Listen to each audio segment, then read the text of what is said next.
What's up, everybody? It's your boy Stevie the Black. That's STEVEE the Black. I'm back, and I'm here to talk to you about your 2019 NFC East champions. I mean, let me just say this. I'm shocked. I'm really shocked. I don't believe what my eyes have shown me. Those three, what was it? Give me about a month ago. The Patriots game, the Seahawks game, especially the Dolphins game. I'm like, bro, it's done. It's over. We're not making the playoffs. And then we beat the Giants. Okay. Wasn't really a convincing win. We did what we had to do. Then we beat the Redskins. Okay. We did what we had to do. Wasn't a convincing win, but we did what we had to do. Then we beat Dallas. And honestly, I've been on a high since we beat Dallas. And it's weird because Christmas being in the middle of the week, I kind of forgot that there was a football game today. I was like, oh yeah, the Eagles play today. We play the Giants. I completely forgot. I just, it flew over my head because of Christmas and everything like that. It's weird. And so now, here I am, 30-odd minutes after the fact. And I'm getting me an NFC East shirt. I'm going to let you know that right now. I'm getting me an NFC because we had to fight, battle, and crawl to get this division, which is trash, by the way. But, I mean, we had to do this, and what we had to do, what we had to go through, what Carson Wentz himself had to endure by losing players left and right. As a matter of fact, he lost more players today. He lost Brandon Brooks today. He lost Greg Ward for a little bit, but they forgot he came back. We lost Miles Sanders, the big one, and I'm just like, dude. I mean, dudes kept going in the tent. I mean, there was literally at one point, they said it on the broadcast, I think they said Cravon LeBlanc was in the tent, and Brandon Graham had to stand and wait to get in. I'm like, dude, what is the problem? Why do we keep dropping like flies? What we need to do, hold on, I'm a little bit black.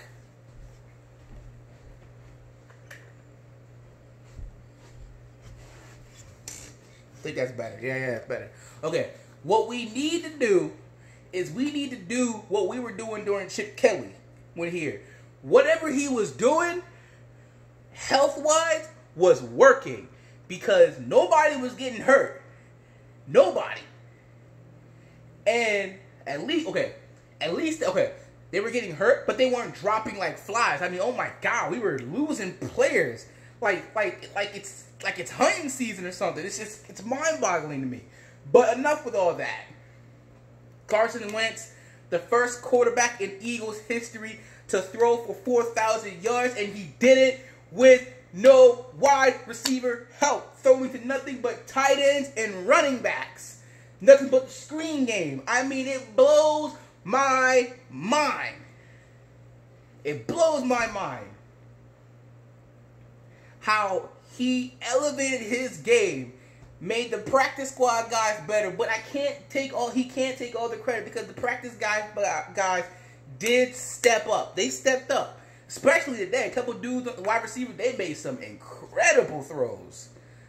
But at the end of the day, we did it. We're in.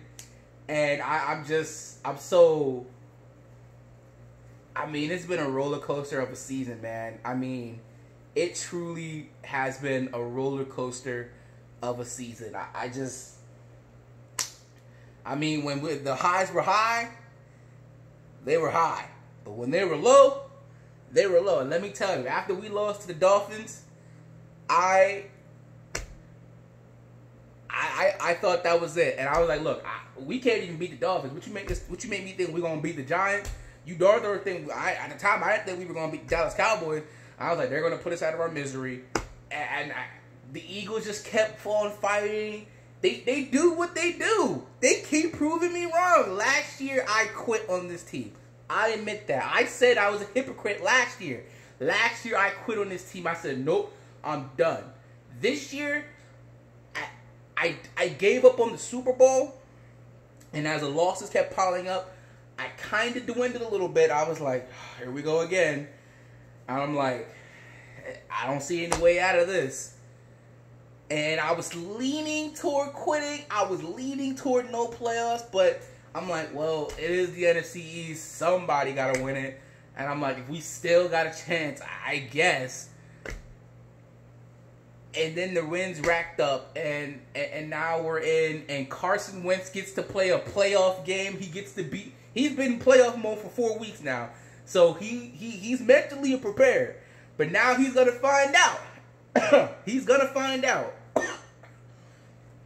And again, speaking of Carson Wentz, obviously after the 4,000 yards thing, incredible. I can't believe he's the first quarterback to throw for 4,000 yards. That's just mind-boggling to me. I mean, we've had a lot of good, quarterbacks, but I guess none truly great, as Addy pointed out to me. Which I'm like, wow. I mean, anybody, I would have thought Donovan, but I mean, he had all those crappy wide receivers and only had T.O. for 1 year. So,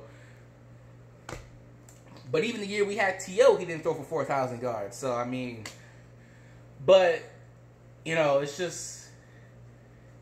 And a low-key thing that hasn't really been talked about is Carson Wentz's health. He made it through the season. Like, we weren't even thinking about Carson Wentz's health. I wasn't, because I was just going through the motions and everything, and Carson Wentz's health was in the back of my mind.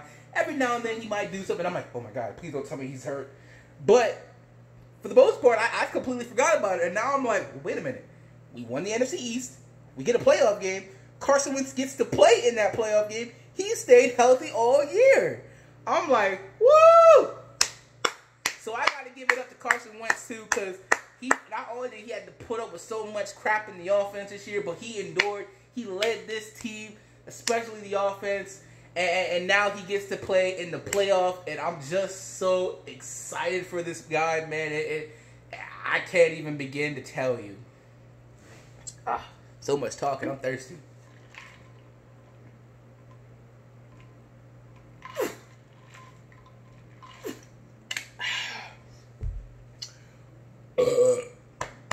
Excuse me. Now, before I get on out of here, tonight, Sunday Night Football, it is the Seahawks versus the 49ers. Loser, whoever loses that game comes to Philadelphia. Who would I prefer? Honestly, I would prefer the 49ers. Only from the standpoint that Jimmy G is in the same boat as Carson Wentz. He has no playoff experience, and, anything can happen. Now, they are a talented team. I've heard some people say the Seahawks, because they're banged up, because, most because of that, because they're banged up. Not as bad as us, but they are banged up. They pretty much lost all their running backs. I think they lost an offensive lineman. They did just bring in Beast Mode, but he hasn't played all year, so I don't want to hear about Beast Mode's really going to change things. Like, no. He hasn't played all year, so you mean to tell me that he's going to come in and he's going to do... No, please, get that mess out of here. He ain't going to do nothing. Hopefully not. But then again, we do got a rush defense. So, am I going to be watching? I might peek at it, But, honestly, do I think we'll win? I think it all depends on who we play. And then we'll see where I go from there. But I'm just glad that the Eagles won. The Dallas Cowboys, I wasn't watching, but if you were watching the Eagles game, you saw them kept going back and forth to the Cowboys game, show clips and everything. And the Cowboys dropped 44 on the Redskins, and I attribute that to, them just getting all their frustrations out. They knew we weren't going to lose, although it looked like for a minute we was in trouble. Typical Eagle stuff. But I mean, for the most part, they knew that the Eagles weren't gonna win or weren't gonna lose, so they just took all their frustrations out. And honestly, I guess Addy was watching it because he was like, the Redskins aren't even trying to tackle and stuff like that. So this doesn't surprise me. They shut down like a lot of people, you know. So that doesn't surprise me. But I think I'm gonna miss Jason Garrett, guys. I really am, because he was such a good coach, and it's such a shame to let such a good coach like that go, you know? I mean, to hold your team back constantly, year after year after year, and just not to be able to motivate them, and it's crazy, man. It truly is crazy. I'm gonna miss that man. I truly am. I'm gonna miss him. I'm gonna miss him. But all good things have to come to an end, I guess. But the Philadelphia Eagles are your 2019 NFC East champions for the third year in a row. Doug Peterson has taken this squad to the playoffs. Oh my God. Like I said, we'll see what goes down in the playoffs, but I'm so happy. I'm proud of these guys. They fought. They earned their way in. Nobody can ever say they did. And I'm so happy. I'm proud, and we'll see what happens when we get in. Like I said, it all depends on who we face, but I'm definitely getting me an NFC East shirt. You know, I haven't bought Eagles stuff in a while, and you know, because they get on my nerves, but at the same time, I love them so much. That's what happens. When you love somebody, they get on your nerves, but you just love them deep down. It's all out of love. It's all out of love. Anyway, I'll see y'all Wednesday for my predictions video, or maybe later on tonight once we see who the Eagles face in the playoffs. Until next time, if you're not down with that, I've just got 3 words for you. Fly, Eagles, fly. Peace out. We in the playoffs, baby!